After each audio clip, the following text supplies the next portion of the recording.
So my name's Chris Janzen. I'm the Field Applications and Warranty Manager for BASF Spray Polyurethane Foam Division across North America. I got about almost 19 years with the company, from formulations and applications and training and all sorts of stuff, working with code officials and architects and engineers. There's some exciting changes happening within the industry over the next year, so we're here to kind of share that with you guys and talk about it and show you how things are moving along in the spray foam industry. And my colleague here, Ibrahim Huseen, is new to the company. For us, he's been with us for just over a year, but he comes with a strong engineering background on structural engineering, and is sitting on a bunch of ULC and ASTM codes and standards, and is going to be able to talk about some of the changes in the building code that are kind of coinciding with some of the formulation changes happening as well. So we're going to talk about the blowing agents that we're using currently in all foam plastics, not just in spray foam, but a bunch of the foam plastics are using HFC-based blowing agents, and those are going to be phased out over the course of next year here in Canada.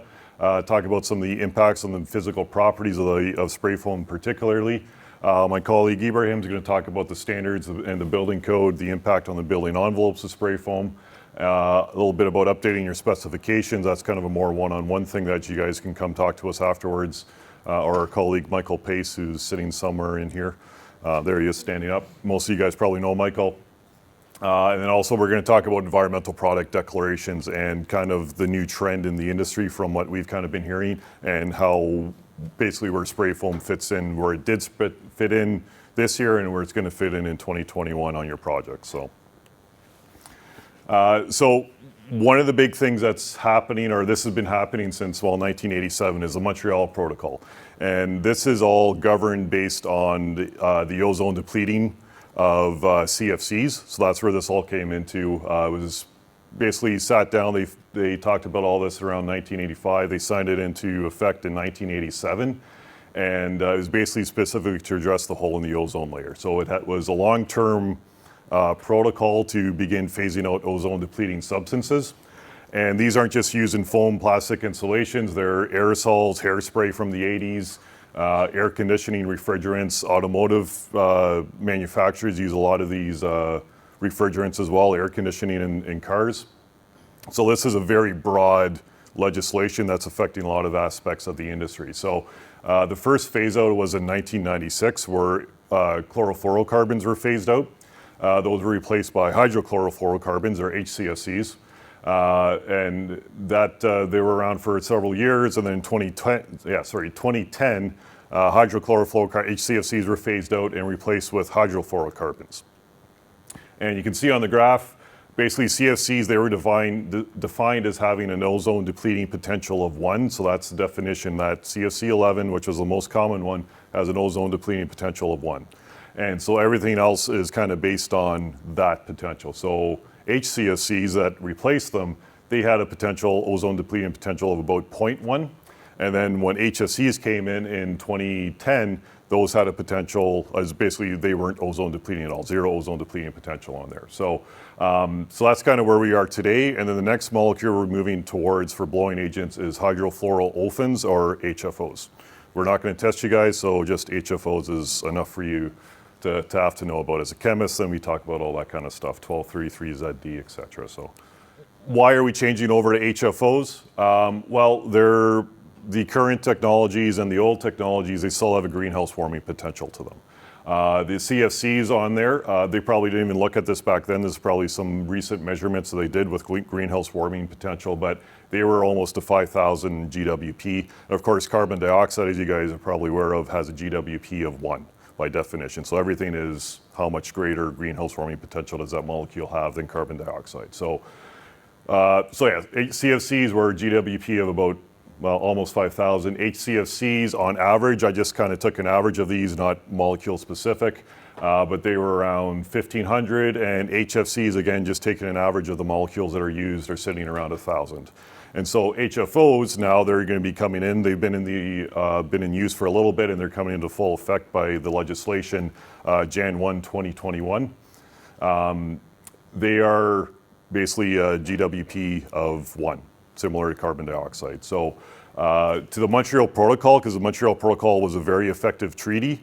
It was one of the few international treaties that came into effect, has worked very well, and actually accomplished what it wanted to accomplish, which was getting rid of ozone depleting substances. So around the 2015 timeframe, they did the Kigali Amendment to the Montreal Protocol. What the Kigali Amendment does is it took the framework of the Montreal Protocol, where it's, first world countries and developing countries are having different phase-out schedules to kind of help accommodate for the different expertise and technology and price points in all the different country points. And it's applying that to the greenhouse warming potential of these refrigerants, of these blowing agents. So the first phase-out actually happened in January 1st, 2019, and this was basically just a importation phase. So it used how much of these HFCs can be used in Canada across the whole industry. So there wasn't a big effect because these were based on 2015 usage levels, and just with the automotive industry already upgrading all that type of stuff, where they're the big users of these HFOs now, there wasn't a big impact on the industry in general, other than the automotive industry had already started to move over. But come January 1st, 2021, so basically this time next year, is you're not going to be able to buy any foams with HFCs in them because nobody wants to be left with chemical inventory that can't be used. So January 1st, 2021, you cannot produce any foam plastic insulations with an HFC anymore. So spray foams that are manufactured on site is the raw materials, like our current Waltite V3 that uses HFCs, they can't be used January 1st, 2021. So we have new products coming out, a lot of manufacturers have new products coming out that are going to be ready for 2021. And this isn't just a spray foam thing, this is spray foam, closed cell spray foam, the XPS industry. There could be some polyiso manufacturers as well, but those typically use pentane-based blowing agents that are already low GWP, zero ozone depleting potential. So it's the whole foam plastic sector in the construction business is going to be going through this. And the whole goal behind this, according to the UN Environment Program, by kind of following this Kigali Amendment, is they're hoping to avoid a 0.4 degrees Celsius of increase in global warming potential. So where does a blowing agent play into all this stuff? So essentially, spray foams, closed cell spray foams are made by a drum of isocyanate and a drum of resin. So it's about half and half. They're mixed on ratio. So the isocyanate produces half the component of the foam, and then on the resin side, which is blended based on the manufacturers, it has different components in there, and the blowing agents typically account for at least 10% of that resin, so they're in that 5 to 8% of the finished foam product range. So it doesn't sound like a lot, but because of global warming potential in there, it does have an impact. And that's one of the things we'll show towards the end, is kind of where all this comes in with the EPDs, environmental product declarations. What does that mean to your foam by changing the chemistry of it? Well, not a whole lot. Closed cell spray foam is still closed cell spray foam. It has the same physical properties. Your density ranges based on the manufacturer are still in there. It's still a gaseous blowing agent in the cells. It's still going to be an air barrier material. It's still a vapor barrier. It's still going to have very low water absorption, so it can act as a drainage plane on cavity wall installations, be used as an interior installation, can be used as continuous insulation on the outside, and it's going to give structural strength to the wall assembly because it's still gluing everything together.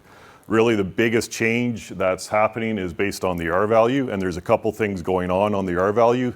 With the LTTR calculations, that's kind of affecting the changes on the R value there. But first of all, the chemistry in and of itself is going to give it a little bit lower R value, but also some of the changes in the updates in the new standards are also having a more precise R value statement on there as well too. So with all that fun stuff, I'm going to turn it over to my colleague, and he can talk about the codes and standards and fill you guys in on that. As the majority of you probably know by now, is back on May 2nd, 2019, OBC 2012 was amended with Amendment 8819. So the purpose was to harmonize with what we have currently in the 2015 National Building Code. And that way, whenever the next edition is going to come out of the Ontario Building Code, it's going to be based on the 2020 National Building Code. So the changes are coming into effect on 3 different dates. The first changes came into effect on May 2nd. Those were very minor changes, nothing big. January 1st, 2020, so a few weeks from now, this is where we're going to have the majority of our technical changes, including updates to references and standards. So if you go to Part 1 of Division B in the code, you're going to find a long table with all documents referenced in the code, including CAN-ULC standards or anything related to spray foam, which is going to be the focus on my slides. So all those changes are happening in a few weeks from now. And a few additional changes, again, very minor changes related to stairs, guardrails, are going to happen 2 years from now. So as I mentioned, one of the major changes happening on January 1st, 2020 is a bunch of standards are going to be updated. So standards are typically updated more frequently than building codes. Building codes, we go 5 years, a cycle of 5 years usually. So the new, from now on, whenever I say new OBC, I'm talking about after May 2nd, and the old OBC is going to be before May 2nd. So the new OBC is now referencing newer editions of various standards, and that's not just insulation or spray foam, it's pretty much all construction materials. So what's affecting spray foam is CAN-ULC S705.1. The 01 here stands for 2001. So the old code was referencing the 2001 version of S705, and that's the material standard for medium density closed cell spray foam. S770, CAN-ULC S770, is the standard to determine the LTTR, which is the long-term thermal resistance of closed cell foams, and that's not spray foam only. That's anything with blowing agents other than air. So we're talking about extruded polystyrene, XPS, spray foam closed cell, and polyiso. Now S705.1 is referenced in the code, but S770 is not directly referenced in the code. However, it is referenced in S705.1. So indirectly, it is in the code. The new code, OBC, now is referencing S705.1 2015. We had 2001, we went to 2015, and S770 is now referencing, the edition referenced is the 2009. And the next few slides, I'll go through the major changes in both standards. Okay, so if we compare S705.1, the new edition with the oldest one, with the older one, the main change is, again, CAN-ULC S770 2009 is referenced, and that's probably what's going to impact you guys as designers the most. The other thing, well, the other three things that's probably more on the manufacturing side, the initial R value is no longer a requirement. So in the past, we had to declare what the R value was. And the main reason is because that R value is not the actual R value you're going to have. You want to be using an LTTR, which is the long-term R value, because closed cell foams with blowing agents tend to lose some of that agent, especially at the very beginning. So you have a slightly lower R value, and you want to have a much more accurate R value for your design. So just make sure that whenever you're using an R value for spray foams or closed cell foams, just use the LTTR instead of an initial R value. Fungi resistance requirement was added, so no growth at all on the foam is allowed. And then dimensional stability limits are now more stringent in the newer edition of the code, of the standard. For S770, so the main change is, well, first of all, we changed the way we prepare the samples. It's slightly different. And then how we do the testing has also changed. And then finally, the way we calculate the results based on the new test method. And the purpose was to have a more predictive or a more accurate prediction of what the LTTR is actually going to be. So you might see a slightly lower R value comparing to the 2000 edition of S770, but you now have a much more accurate R value. Now, if we go back to the code, we've been talking about energy efficiency for a while now. It's been years. We know that we're moving towards net zero ready homes by 2030, 2032. And every code has certain requirements for energy efficiency. What we have here in Ontario is what we call the supplementary standard SB12. So we have various supplementary standards. And for energy efficiency for housing, we're looking at SB12. So as of now, we have two different compliance paths. you either go with the prescriptive compliance path, which is basically you have values in a form of tables, and then you have the performance compliance path, which requires you to do some sort of simulation and energy modeling. Now, the difference between these two is obviously the prescriptive path, it tells you what to achieve, but it also tells you how to achieve it. Whereas the performance compliance path, it doesn't necessarily tell you how, but you have to achieve a target. If we take an example of the above grade walls in the tables for the prescriptive compliance path, you have different packages. So if you choose, for example, A4 or package A3, then you stick with A3 for all the other requirements. Under slab insulation, attic insulation, below grade walls, your mechanical system. And we can see that most of the packages by now have continuous insulation, and I think we all know why continuous insulation became so important. The effective R values will range between 17 for the worst case up to 21.4. If we compare this to what they have in BC, and the reason I like to compare with BC is because BC is kind of leading the way in terms of energy efficiency, and even the National Building Code, we're kind of using what they're doing in BC and then implementing them. If we look at, well, what they have right now is what they call the STEP code. So again, the target is to achieve net zero ready by 2032. So we can't just go from whatever we were doing a few years ago up to 40% more efficient. We had to take steps. So step one would be a slight improvement over the reference house, and then step two, you're 10% more efficient, 3, 20%, step 4, 40%, and then hopefully by 2032, net zero. So if we look at the Vancouver bylaw, for example, you cannot have anything less than effective R22. And then what they also have is requirements for airtightness. So step one, there's no requirement as of now, but up to step 5, you go to 1 air changes per hour at a pressure differential of 50 pascals. This was proposed by the previous government. So that was based on the Ontario's Climate Change Action Plan. So that's kind of on the shelf for now, but we know that at some point we're going to have changes. It might not be exactly what's on this slide, but we're going to see improvements. And the goal was by 2019 to have energy efficiency requirements for renovations as well. So it's not going to be new construction only. If you're doing certain types of renovation, depending on the scope, then you might have requirements to meet. By 2020, air leakage testing would be required, but no requirements. So all you do is you test for air leakage. You do not necessarily have values to meet. And then continuous insulation is going to be required for all the different packages. I think the previous table, we only had one without continuous insulation for above grade walls. And windows will all be triple glazed. 2022, the goal was to be 20% more efficient and use less energy.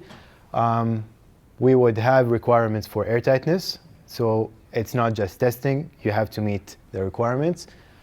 We're going to have additional continuous insulation. So probably instead of R5, you would have R7, R10, whatever it is. And then additional R value. And then finally, in all cases, you would have under slab insulation. So as of now, we do not have requirements for airtightness. Well, that's not exactly true. Okay, there are no requirements. You have the option to test for airtightness, and then if you meet the requirements, you might be able to reduce your insulation, for example, or reduce the efficiency of your mechanical ventilation system. But again, it's really optional. By 2022, the goal is to have air tightness requirements, so 2 air changes per hour for detached houses and 2.5 for attached houses. So we've talked about insulation a bit, and whenever we talk about energy efficiency, probably the first thing that comes to mind is insulation, additional R value. And We understand why it's so important, especially continuous insulation. I'm not sure if it's clear on that picture, but you can actually see the studs. But is that the only thing we should care about? Probably not. Air tightness is also something extremely important.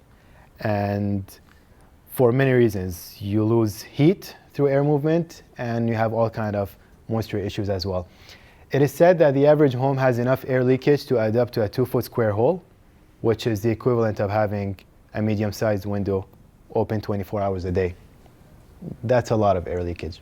So again, heat loss, it's not solved by insulation only. Air leakage is again extremely important, as you're losing all of that heat because of air leakage. That warm conditioned air escapes your house, then it's replaced with colder air, which you're going to have to heat again. So that's a waste of energy right there. And then all kind of moisture issues come with air leakage. We sometimes tend to believe that vapor diffusion causes moisture issues. It can, but it's definitely not the number one reason. Air leakage is much more significant. Studies have shown that a 1-inch square hole, air leakage through that hole can lead up to 30 liters of water accumulated by the end of your heating season. You compare that to the vapor diffusion process, you end up having 1/3 of a liter. So you can see how more significant moisture issues with air leakage are. And basically all you really have to do is just look at the units we use. When we talk about air leakage, we're talking about liters, right? Liters per second meter square. Whereas diffusion, vapor diffusion, the units we use is nanograms. Just a few examples of issues you could have when we have air leakage. We know it's one of the main causes of condensation. You end up with a lot of comfort issues, health problems, structural integrity, your durability is at risk as well. So we really want to avoid air leakage in our building envelope. The good news is spray foam will take care of pretty much all of those. It's kind of a 3-in-1 product. It's your insulation material. It has a very high R value comparing to other insulation materials. It's also an amazing air barrier. We're going to see numbers in a few slides. And it's also your vapor barrier at a certain thickness. So if we look at the 2015 National Building Code, in the notes of Part 9, they have a table with R values of various construction materials, of course, including insulation materials. If we look at medium density spray foam, we're looking at R 5.2 per inch. And these are very generic values or the minimum required by the applicable material standard. Other manufacturers can have higher values than what's in there. But these are the minimum. So 5.2 for spray foam, batt insulation in R24, that's R4. 5.7 for polyiso, your typical type 2 EPS R4. Your type 2 EPS is R4. If you go with EPS that is enhanced with graphite, then you're slightly higher than that. XPS R5, and then finally cellulose at 3.6. So let's see what some requirements are for air tightness and what we got with spray foam. So the SB12 2022, we're looking at probably 2 air changes per hour for detached houses. The Energy Star program requires a 2.5. A passive house, which is by far the most stringent requirements, it's 0.6. And then what we got with a wall assembly with closed cell spray foam, and then a GPS sheathing from the outside, a 0.53, which is really amazing. So if you think about that, the step code, BC step code, step 5 is 1 air change per hour. So with spray foam, you're not only meeting the requirements of this code or the 2022 Ontario Building Code, but you're actually meeting the requirements of the code a decade from now. Same thing for attached houses. Usually the requirement is 0.5 more than what we have for detached houses. So 2.5 for the SB12, Energy Star 3, passive house, we're still at 0.6. And the same wall assembly with closed cell spray foam, we got a 0.52 air changes per hour.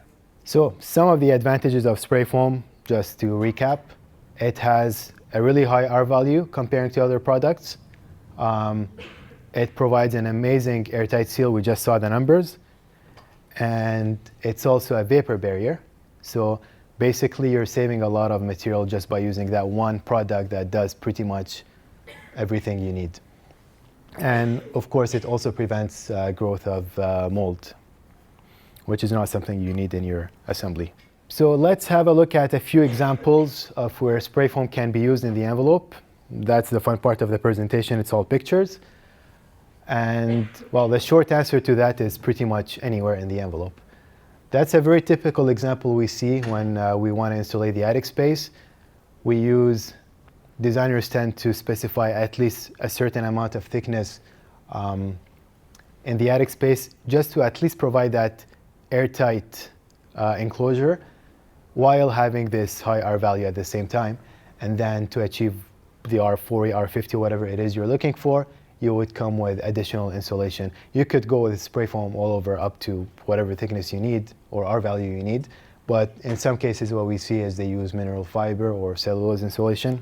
It can be used for cathedral ceilings as well. It doesn't have to be a vented attic.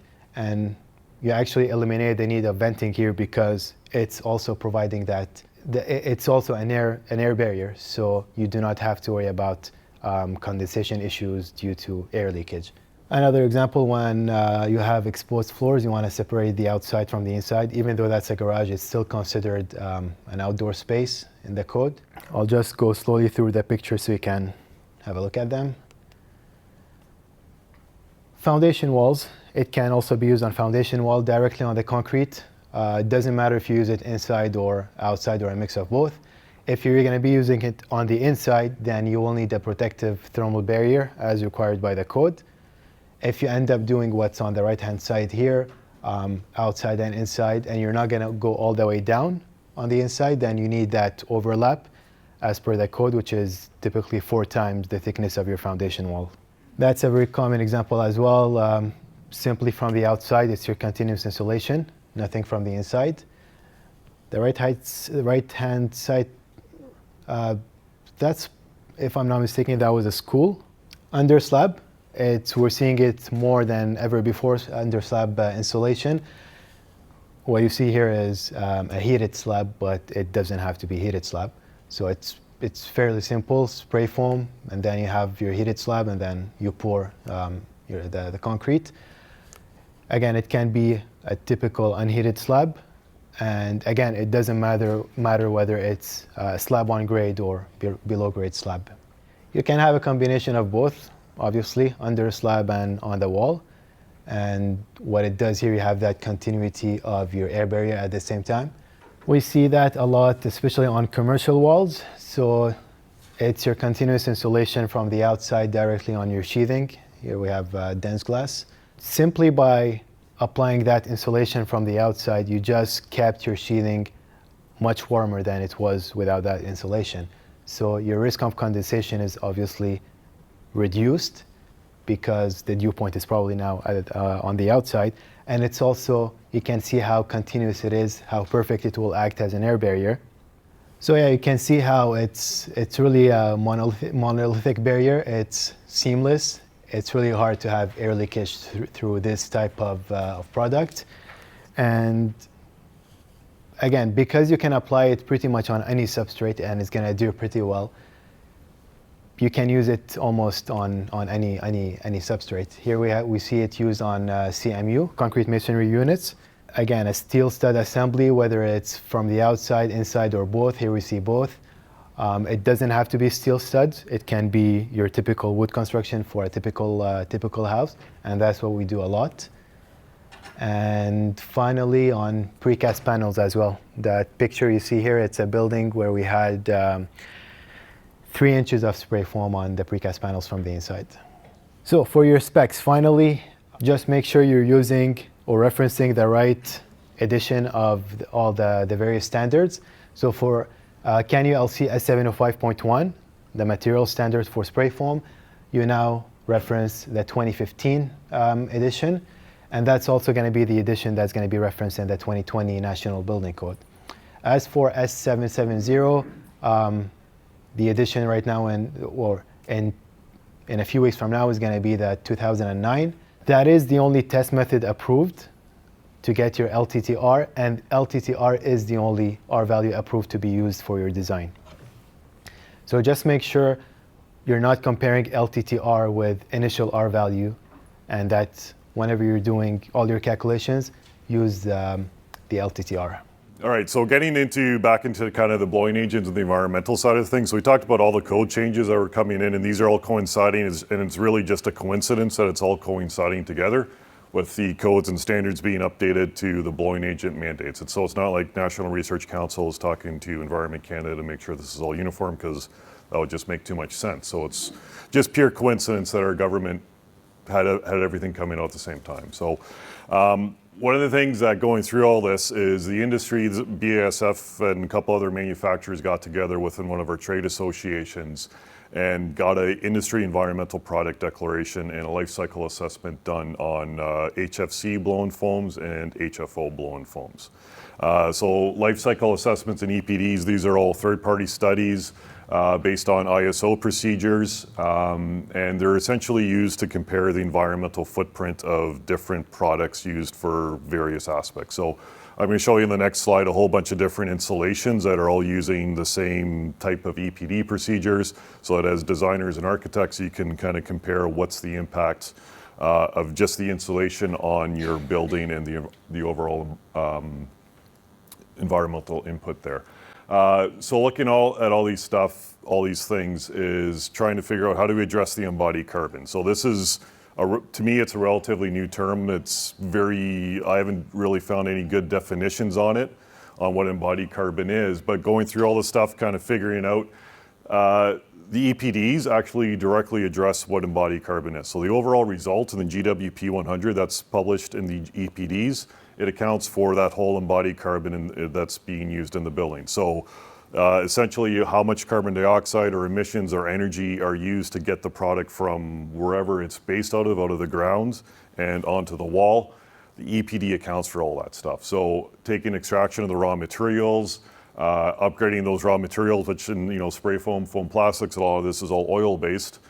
So extraction of the raw materials, upgrading the raw materials to something that the chemical industry can use to make polyurethanes or polystyrenes or polyisocyanate foams, manufacturing that on site, manufacturing that at plants, blending the resins, making the isocyanates, shipping that to spray foam customers, shipping them taking those drums or whatever and shipping those to a construction site and firing up their generators on their spray foam application rigs and spraying this stuff out to actually put it onto the wall. And also what happens at the end of the lifespan of the building, in that 75 to 100-year lifespan of the building, what happens to this insulation when you take it all out of the building and dispose of it, and where you're disposing of it. So it's real cradle to grave approach. It's looking at all that stuff, and it breaks it down into like A1s, Bs, and Cs, and all sorts of things that takes a long time to read through them. They're very confusing, and they're going to take a couple read-throughs to get through them, but they actually tell you a lot about all this stuff about what's happening in the building envelope. What are those materials doing? So as a chemist who became a building science guy, I realized that I was that when I saw this, put this together, got really excited about seeing this and realizing how much of a geek I am, because this is pretty neat stuff. So starting over on the left side, these are all EPDs, third-party industry studies, independent of the manufacturers. We're just supplying data. It's all audited, again, under ISO standards, and these are big name organizations. ASTM does EPDs, UL Environmental, National Sanitation Foundation are all these third-party EPD suppliers that put these together. So starting off on the left, that's kind of our current HFC closed cell spray foams. And this is based on, the EPDs basically nominalize everything to 1 square meter of insulation to give you an RSI of 1 or a 5.678 R value. So it's basically how much carbon dioxide is being used or embedded into that product or being emitted to make that insulation get that onto the building. So yeah, you can see with the HFCs on there, again, we talked about that they're already a greenhouse warming potential. That's why we're phasing them out with the Kigali Amendment to try and address that. And then moving two over, we get the HFO blown spray foams that have the similar carbon dioxide potential as, similar GWP as carbon dioxide. And all of a sudden it goes from about a 20 down to about a 4.5 GWP of 100. So that's a huge drop. That's like a 25% drop down in carbon dioxide, GWP equivalents. So that's pretty neat to see. And what we see is the biggest impact is actually from that blowing agent. Stuff like the manufacturing, the extraction, applying it on site, very minimal impacts on there. There's also stuff, you know, if you got like battery powered, like Tesla based generators that can power spray foam rigs out on site in 5-10 years or whatever, the GWP is probably going to be cut in about half again, because a lot of that is the emissions on site during construction. And comparing it to other products, so these are all what I could find as kind of industry standards out there. Adding up all the numbers, doing kind of my math on this. So the middle one, GEPS, so this is graphite enhanced polystyrene. This is kind of a gray beadboard type of stuff, around an R value of 4.5, 4.7 per inch. One of the few EPSs I could find that had an EPD out there. And again, that's sitting around, I think that's about 3 roughly. Mineral wool, so this is the low density stuff that goes into a cavity. Interior insulation, so that's sitting around that 4.5 GWP as well. Glass bat insulation on the far right, that's sitting down around 1. And again, the big differences here is how much energy is required to actually produce this stuff. These things, they need lots of heat to melt them and melt the rock, melt the glass, put it into strands. So that's where the big impact on the GWP is. Transportation's a big impact on them to move that insulation around, because these are big, huge pieces of bats, as opposed to spray foam that's being transported in drums. The last one there, the high density mineral wool. So this is the type of stuff that's being used on the exterior of buildings as cavity insulation or below grade. So it's like 8 pounds per cubic foot roughly. So essentially it's twice as heavy as standard mineral wool, and that's why the number is twice as high. So, and the big thing with all these other insulations, all they are is insulation. So you have to take into account, what about your air barrier material, your vapor barrier material, any kind of caulking you're using on that. What else is being used on the building to get that building envelope, get that air seal, get that vapor barrier. That spray foam is doing is one product, one shot type of application on there. So this is just comparing the insulations, but keep in mind that spray foam brings a lot of other values because it is site manufactured. It gets into all those creeps and cracks and gives you a really great air seal on that as well too. So, all right, so I'm going to get into a little bit on the lead. Too much, we're wrapping up, and then we'll be able to address some more questions like the tower question there. So lead V4, again, I'm not very familiar with lead V4. I'm just kind of get these sheets in from my customers every now, asking me for help to how to fill them out. So this is my understanding of how foam can benefit, and these EPDs and all that stuff can benefit your lead projects. So the environmental product declaration, so again, it's ASTM, UL Environmental, and National Sanitation Foundation, NSF. These are all the third parties that are publishing these. We can't distribute them under our agreement with ASTM, and the association that did this is we can't actually email you or print them off, because they want you going right to their website to make sure that you're getting the most accurate, most up-to-date version, so that it's all fully certified and all that type of stuff. So if you do a Google search for ASTM EPD-085, you'll find that for HFO blown spray foams. So, and of course, we can send you the link later on as well too. The other stuff is what kind of material ingredients are inside material declarations. So again, that's coming up with Green Circle certified projects or HPDs. Regional materials, so spray foam itself is a site manufactured product, so the transportation distance to site to make the actual installation from the site of manufacture is 0 kilometers. So you guys can get points for that. Extraction wise, you know, this stuff is coming out of Texas, raw materials are coming out of Texas, coming out of New Jersey area. Blending facilities are kind of all across Canada and across the US. So again, that's very dependent on the manufacturer, where the job is and all that kind of stuff. And you also get points on low emitting materials. And the way to get those points or show those points is the industry's gone to using GreenGuard and GreenGuard Gold. So again, these are UL environmental credentials. And part of that GreenGuard Gold and GreenGuard testing is California Department of Public Health, CDPH. They have basically a TVOC, total VOC standard for what's coming off the foam. So that's basically classifying it. You pass that, you get your GreenGuard or GreenGuard Gold, and you classify as a low emitting material under the LEED credentials in as well too. So go into a little bit of a recap on this overall, just to wrap things up. 2021, Jan 1, 2021, big changes on the technology that's being used, and there's no way around that. These are all Environment Canada regulations, which is oversees or supersedes a building code on that. So all that's going to be based on the new 705.1-15 standard with the updated and more precise LTTR method. We know that closed cell foam from 30 years in the field is a proven air barrier material and system, can be used throughout the whole building envelope.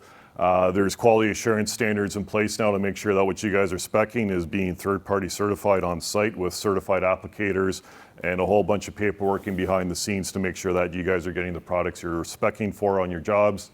And is make sure your specifications are updated. There's a lot of times that there's specifications that still reference CGSB standards from the 80s and 90s. So again, work with us. We'll work with Michael Pace. We have an updated specification for CM01 at our booth. I think it's 601. So you guys can drop by, ask more questions down there. And also the National Master Spec has been updated to include the new standard as well too. So that's that for the formal stuff. Thank you guys very much for coming. Thank you for all the great questions, and I appreciate it.